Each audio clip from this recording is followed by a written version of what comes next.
오늘 말씀은 누가복음 12장입니다. 누가복음 12장 49절에서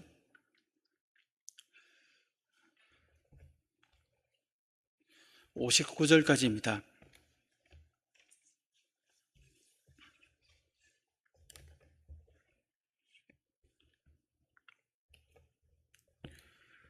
누가복음 12장 49절에서 59절까지 교독하겠습니다. 제가 먼저 읽겠습니다. 내가 불을 땅에 던지러 왔노니 이 불이 이미 붙었으면 내가 무엇을 원하리요?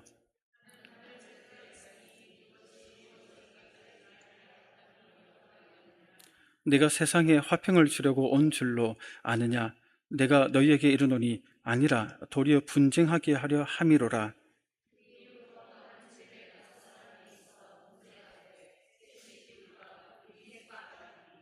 아버지가 아들과 아들이 아버지와 어머니가 딸과 딸이 어머니와 시어머니가 며느리와 며느리가 시어머니와 분쟁하리라 하시니라.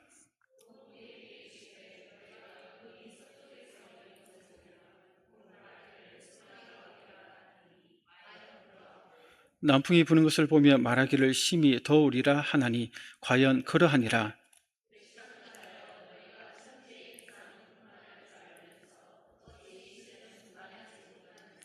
또 어찌하여 옳은 것을 스스로 판단하지 아니하느냐?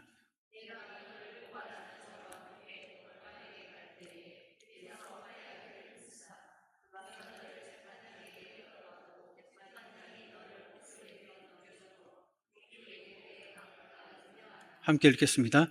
내게 이르노니 한 푼이라도 남김이 없이 갚지 아니하고서는 결코 거기서 나오지 못하리라 하시니라.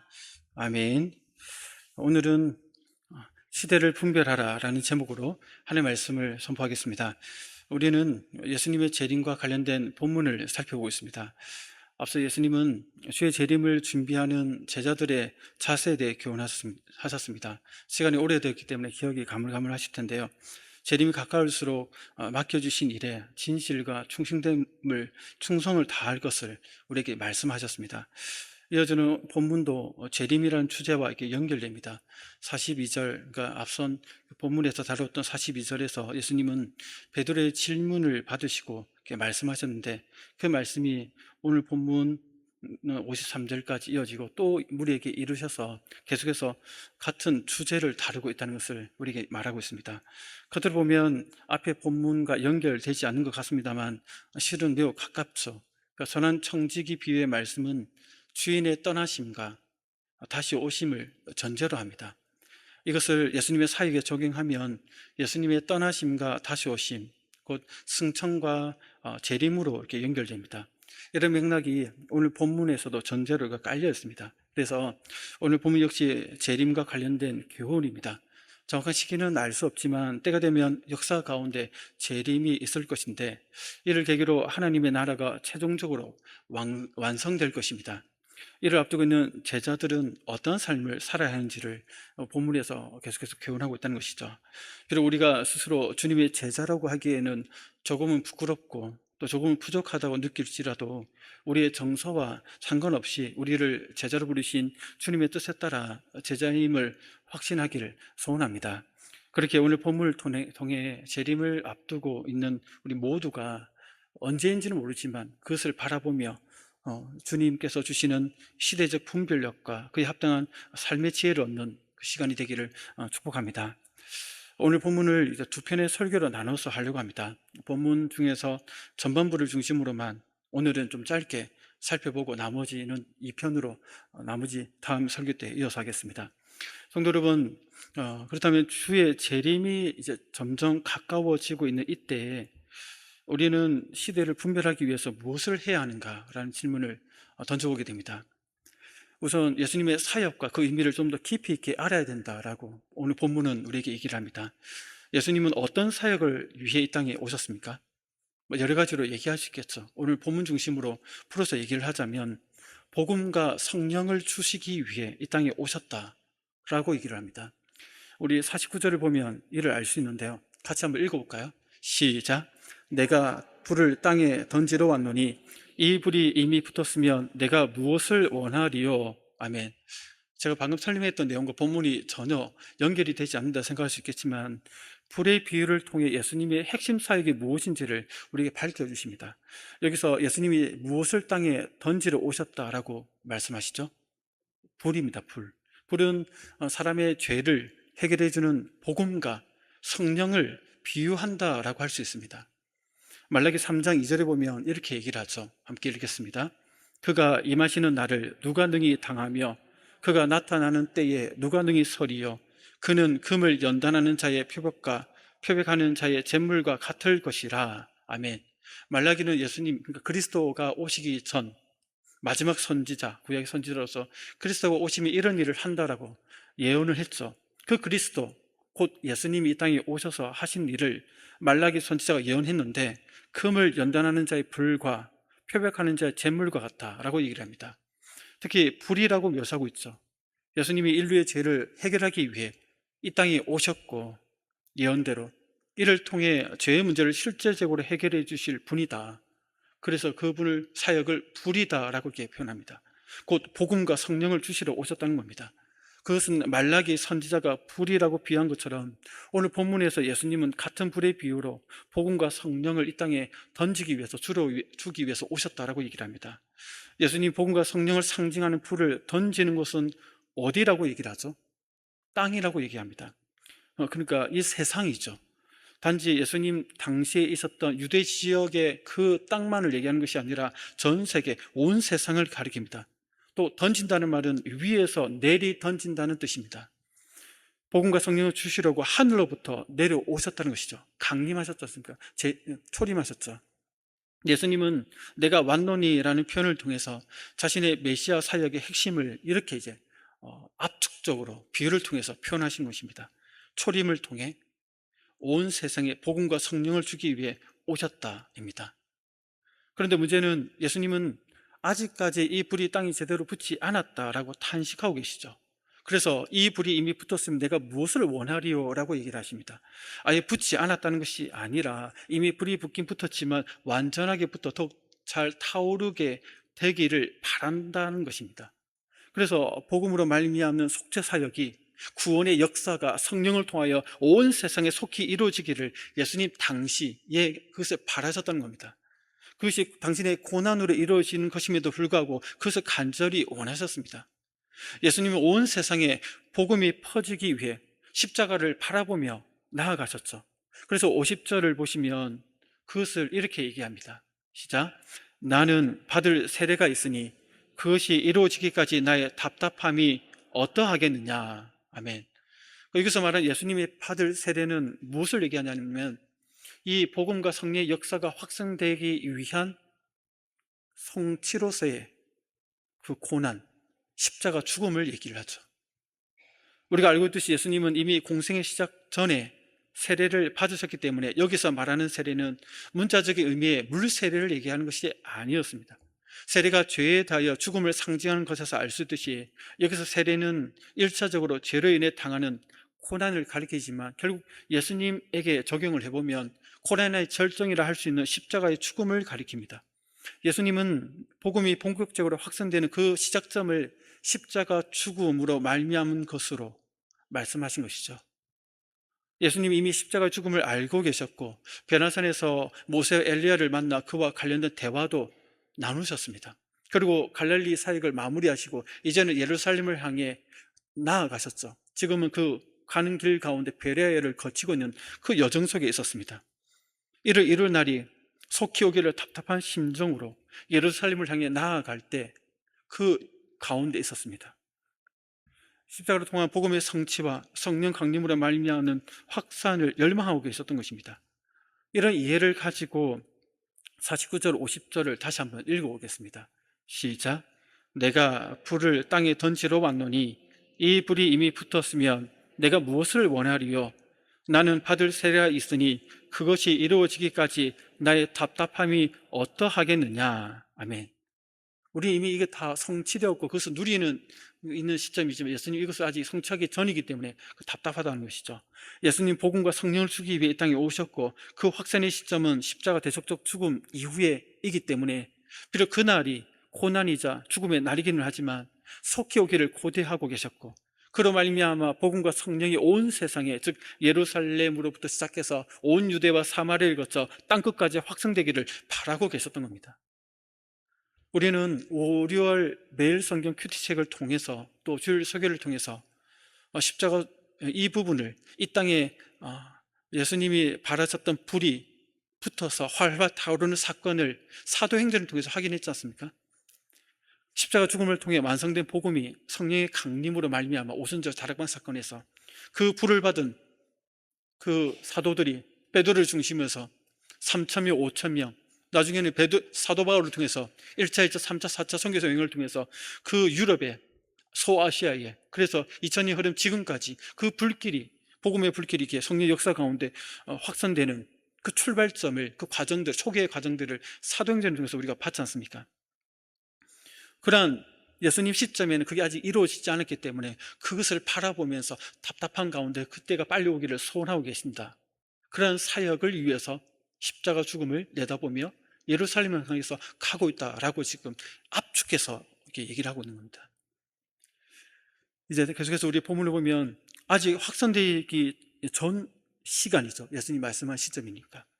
그렇다면 예수님은 왜 자신의 고난과 십자가 죽음을 세례란 용어를 사용해서 표현했을까라는 부분을 좀 생각해 봐야 그 의미가 지금 우리에게 어떤 의미인지를 좀 생각할 수 있습니다.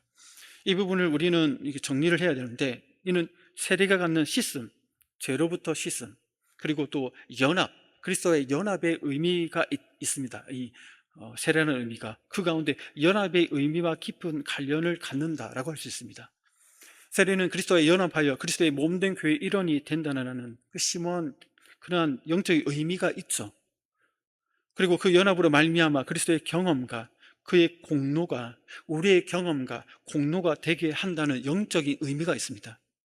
그런 의미에서 예수님의 고난과 십자가 죽음은 우리의 죽음이 됩니다. 또한 예수님께서 사망 권세를 이기고 부활하심은 우리가 그리스도 안에서 죽음의 한계를 극복하고 새 삶을 얻은 것을 의미하기도 합니다. 그의 죽음이 우리의 죽음이요, 그의 부활이 우리의 부활이 되게 하는 것이 이 세례라는 의미 속에 있는 연합이라는 겁니다. 그래서 갈라디아서 2장 20절을 보면 우리가 잘 암송하는 구절이 그 의미를 이렇게 풀어서 얘기합니다. 같이 한번 읽겠습니다. 시작. 내가 그리스도와 함께 십자가에 못 박혔나니 내가 사는 것이 아니요 오직 내 안에 그리스도께서 사시는 것이라. 이제 내가 육체 가운데 사는 것은 나를 사랑하사 나를 위하여 자기 자신을 버리신 하나님의 아들을 믿는 믿음 안에서 사는 것이라. 아멘. 성도 여러분, 우리는 실제로 예수님과 함께 십자가 못 박힌 적이 없죠.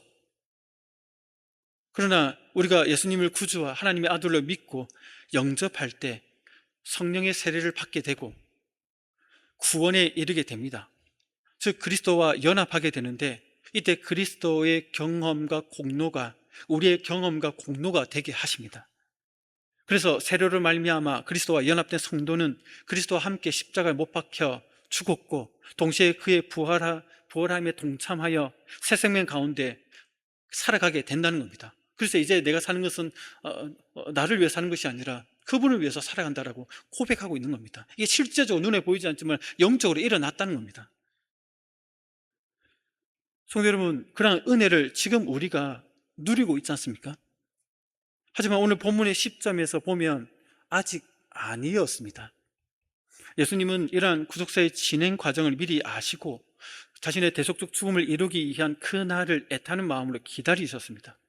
이런 사실이 방금 읽은 50절인 이 본문에 보면 그 날을 기다리면서 나의 답답함이 어떠하겠느냐라는 데서 잘 드러납니다. 당시 예수님은 답답함으로 기다리셨다는 겁니다. 다르게 보면 예수님의 답답함이 언제 끝나게 된다는 말일까요? 50절 표현대로면 그것이 이루어지기까지입니다. 여기서 이루어진다는 표현은 완전한 성취를 말하죠. 이것은 예수님이 받으실 십자가의 고난을 통하여 사명의 완성을 가리킵니다. 복음의 완성을 얘기하죠. 성취를 얘기합니다. 요한복음 19장 30절에서 그래서 예수님은 마지막 숨이 끊어지기 전에 이렇게 얘기하셨죠. 한번 읽겠습니다.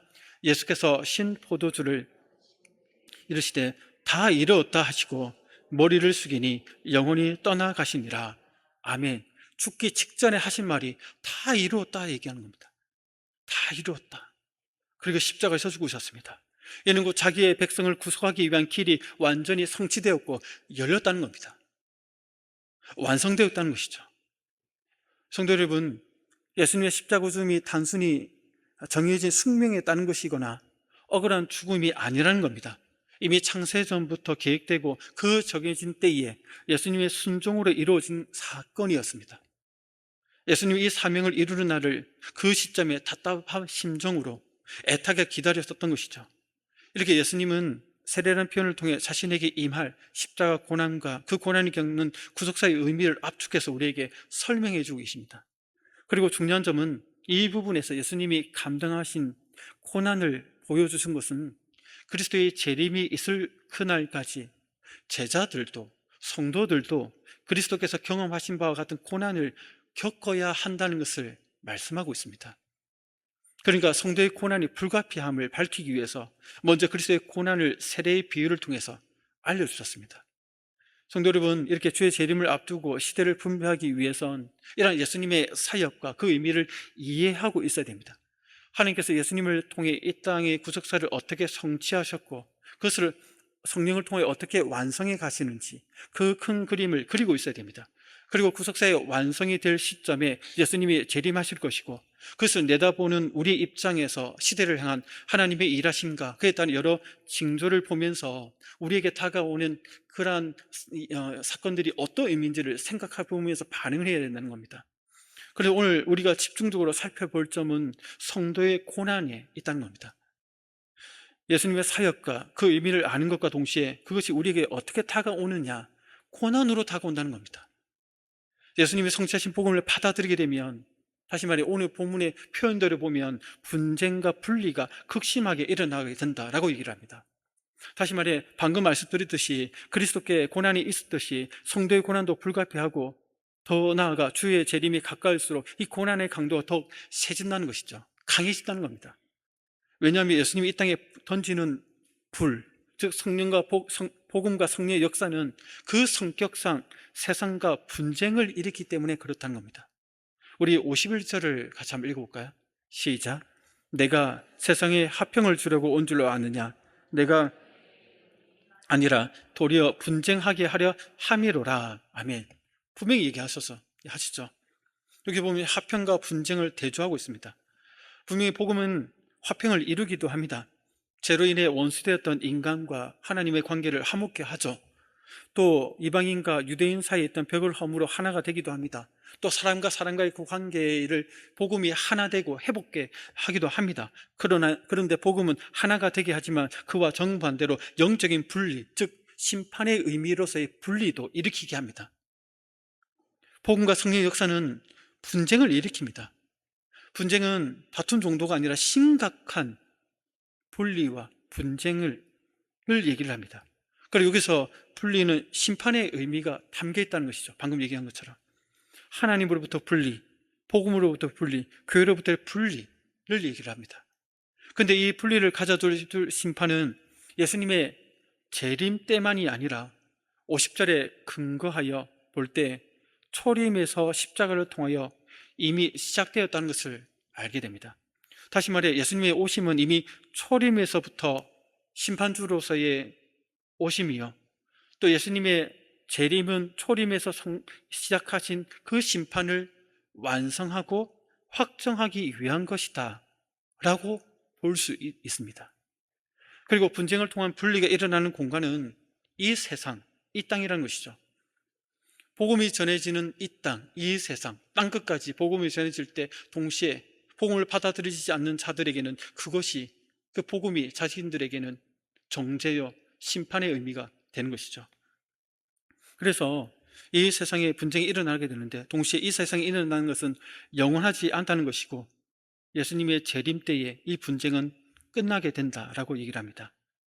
하지만 분명한 사실은 이 땅에 있을 하나님의 백성과 땅의 백성과의 그 사이에 그 구별이, 그 분리가 분쟁을 통해서 두드러지게 된다는 겁니다.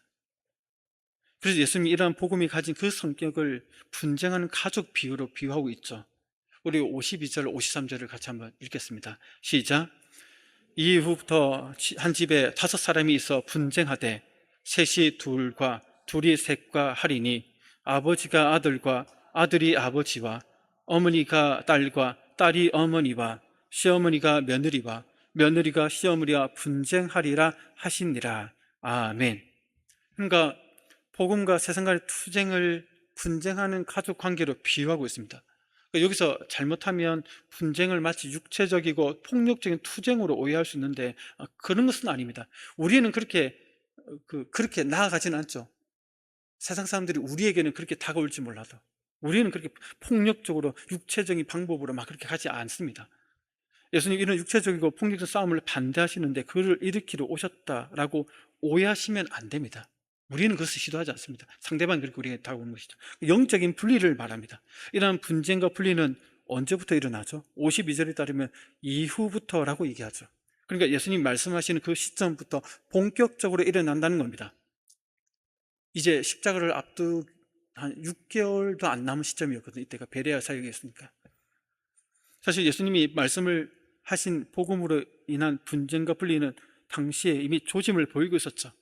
예수님의 복음 선포에 이를 받아들인 자와 반대하는 자들이 갈라지면서 반대쪽에 있는 종교 지도자들이 중심으로 거센 저항과 배척과 위협으로부터 점점 이렇게 증폭되고 있었죠. 이런 분리는 가장 가까운 사이인 아버지와 아들, 오늘 본문에 따르면 어머니와 딸, 시어머니와 며느리부터 시작된다 이렇게 얘기하죠. 이것은 무엇을 말할까요? 가까운 사이일수록 분쟁이 일어나면 고통은 더 커진다는 걸 얘기를 합니다. 복음은 이러한 관계의 대립으로 극심한 고통을 우리에게 안겨준다는 것이죠. 어떠한 물리적인 핍박, 그것도 고통이겠지만 사랑하는 그 사이에서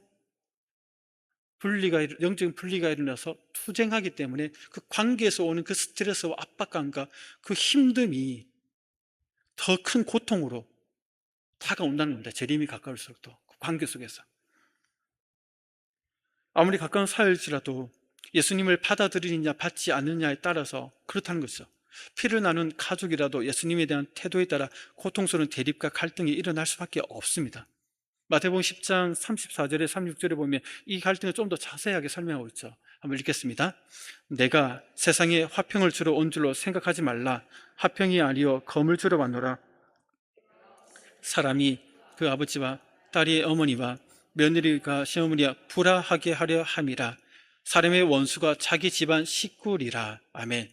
우리는 끝에 말씀을 가지고 우리 집에 있는 내 남편, 내 아내 관계 안 좋대.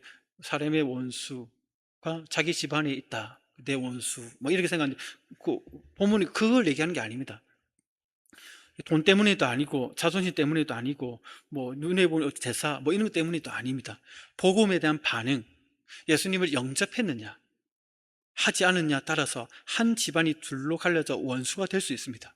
실제로 복음이 들어가 이렇게 되는 경우가 우리 주변에 얼마나 많습니까? 저희 집도 오랜 세월 제 어릴 때 보면 분쟁과 분리로 살아봤던 경험이 있었습니다. 저희 집에 둘째 누나, 작은 누나라고 좀 불렀는데 큰 누나, 작은 누나 제가 있었거든요. 남동생, 여동생이 있었는데 이제 작은 누나가 먼저 이제 중2 때 1인가 중2 때 동네 그 교회, 고진축 교회에 친구들과 함께 교회를 다니기 시작했습니다. 처음에는 그냥 교회를 이제 다니다가 이제 예수님을 이제 인격적으로 믿고 본격적으로 다니기 시작하니까 처음에는 아버지가 그 교회 가라 이렇게 했는데 본격적으로 예수 믿고 다니기 시작하니까 그때부터 아버지와의 그 영적인 분리가 일어나면서 거센 반대와 배척과 핍박이 시작되더라고요. 저는 이제 봤죠. 저는 그때 교회를 안 다니기 때문에. 그래서 수련회도 친구 집에 수련회, 여름철 되면 수련회 가지 않습니까? 우리가. 그러면 친구 집에 놀러 간다. 멀리 해가지고 말을 둘러가지고 수련회 갔다 오고, 주일에도 예배드릴 때 친구 집에 놀러 간다면서 예배드리러 가고, 그런 모습들이 아주 기억에 남아 있습니다. 아버지는 제가 말씀드렸듯이 저희 아버지가 신기가 있고 철학관도 하고 직업은 목수였지만 하여튼 그런 불도가 굉장히 강한 분이었습니다. 우리 쪽으로 보면 성령 충만한, 그쪽 세계에서는 그런 분이셨거든요. 그러니까 반대가 그냥 말로만 하는 반대가 아니라 핍박이 대단했습니다. 한 번은 작은 누나가 몇 대 얻어맞고 신발도 못 신고 맨발로 도망을 가더라고요. 그러니까 갈 데가 없으니까 그 예수 믿는 친구 집에 가가지고 하룻밤 자고 전화 해가지고 아버지 괜찮냐고 물어보고. 그 작은 누나는 이제 신앙을 포기하지 않았죠. 그게 그 교회의 그 지체들이 같이 아파하고 위로하고 격려하면서 같이 울면서 기도하고 그 과정들이 있었더라고요. 나중에 들어보니까. 그러니까 누나가 버텨냈죠. 작은 누나의 신앙을 지키기 위해 그 몸부림, 또 우상숭배에 빠져있던 아버지의 반대 사이의 대립과 갈등, 그리고 분쟁과 풀리는 초등학교 때부터 보면서 살았습니다. 그래서 저도 예수님을 믿었을 때 그와 비슷해, 그보다 좀 약했지만 경험을 하였습니다. 성도 여러분 중에서도 저희 집과 비슷한 경험을 하신 분들이 있으라 생각됩니다. 그때 당했던 고통과 아픔과 슬픔이 얼마나 대담했습니까? 얼마나 힘듭니까? 그런데 내가 받는 핍박도 힘들었지만 더더욱 힘들었던 점은 나를 핍박했던 아버지에 대한 불쌍함, 물론 분노도 했지만 그 영혼이 나중에 지옥 가면 어떻게 될까 하는 그 염려, 근심 때문에 더 큰 고통 속에서 막 울면서 기도하고 하나님 앞에 용구해달라고 그 오랫동안 누나도 기도하고 저도 이어서 기도했던 그 과정들이 사실 더 큰 고통이었다고 생각이 듭니다. 이렇게 한 집안에 복음이 제대로 들어가면 이러한 영적인 분리가 일어나서 그 사이에서 믿는 자 믿지 않는 자 사이에서 분쟁이 일어나는데 그 분쟁이 단순히 물리적인 어떤 괴롭힘의 고통 넘어서는 관계에서 오는 사랑의 관계니까 그 고통이 더 크다는 겁니다. 이러한 고통이 그리스도인에게는 재림이 가까울수록 더욱더 불가피해진다라고 말씀하십니다. 그런데 오늘 본문의 가족 간의 분쟁은 비유입니다. 비유. 단지 가족만을 말하는 것이 아니라 모든 관계가 이렇게 될 수밖에 없다는 겁니다. 소극적으로 무관심을 보이든 적극적으로 반대하고 배척하고 심지어 이렇게 좀 괴롭히든 분쟁으로 인한 영적인 분리가 일어난다는 겁니다. 그 관계 속에서 믿는 자, 믿지 않는 자 사이에서 이런 분쟁과 분리는 관계, 가족을 넘어서서 사회 전반적으로 일어나죠. 우선 가까웠던 세상 친구들과도 멀어지게 됩니다. 중마고였던 그 관계가 어느새 서로 사이에 벽이 있음을 느끼고 점점 멀어집니다.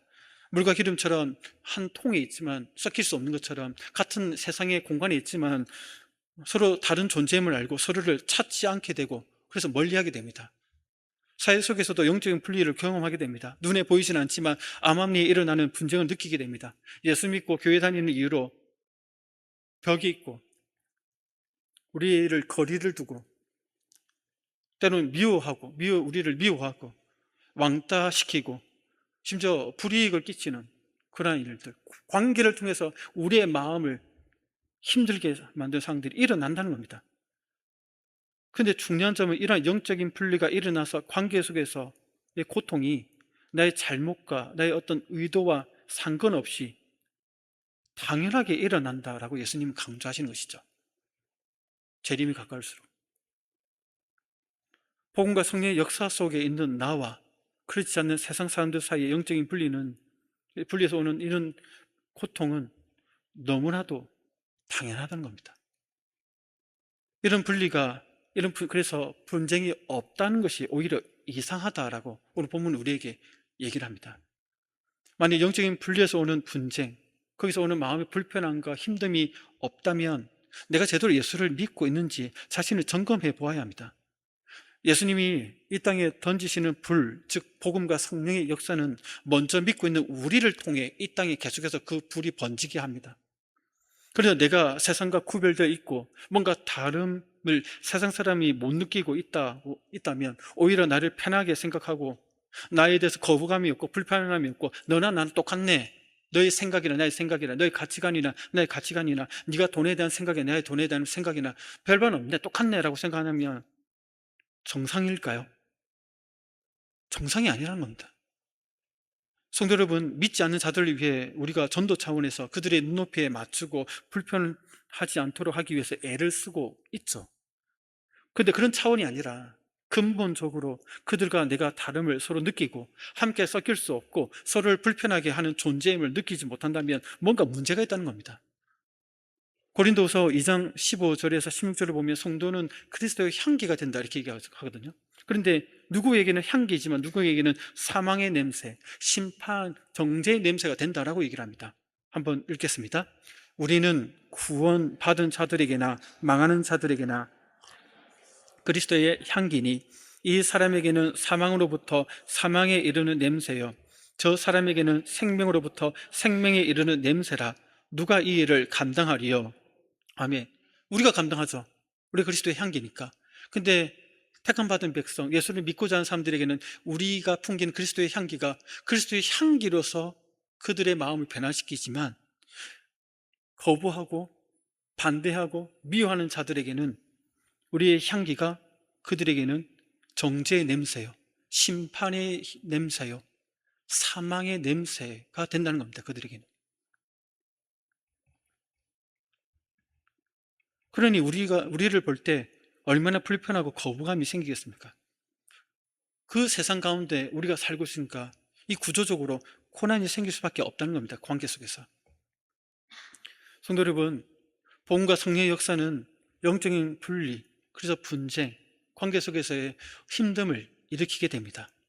이를 믿는 우리를 통해 이루어지기 때문에 그렇습니다. 그것이 주의 재림이 가까울수록 더 극심해지고 그에 대한 고난과 고통이 극심해질 것이라고 얘기를 합니다. 복음으로 인해 분쟁과 불편함이 일어날 수밖에 없다면 그 고통과 고난을 회피하지 말고 다 함께 믿음으로 감당하기를 소원합니다. 누군가가 옆에서 그로 인해서 고통스러워하고 있다면 우리 둘째 누나를 위로해주고 함께 있어서 그 여정들을 견디고 이겨내게 한 것처럼 여러분들도 그러한 서로가 서로에게 힘이 되어주기를 소원합니다. 그리고 그러한 어려움 속에 있다면 혼자만 끙끙대지 마시고 다락방 모임 가운데 순원들에게, 순장님에게 얘기하시고 또 기도 제목으로 얘기를 해서 그 아픔을 함께 나누어서 짐을 함께 짊어지고 나아갈 때 하나님께서 기뻐하시리라 생각이 듭니다. 그래야 주의 재림을 맞이할 때 그 여정 속에서 나 혼자만 승리했다가 아니라 우리 교회가 교회적으로 함께 그 고통과 아픔과 그 힘듦을 함께 나눠지고 잘 감당했다라는, 그래서 하나님 보시기에 아름다운 교회 모습으로 비춰지기를 소원합니다. 함께 기도하겠습니다.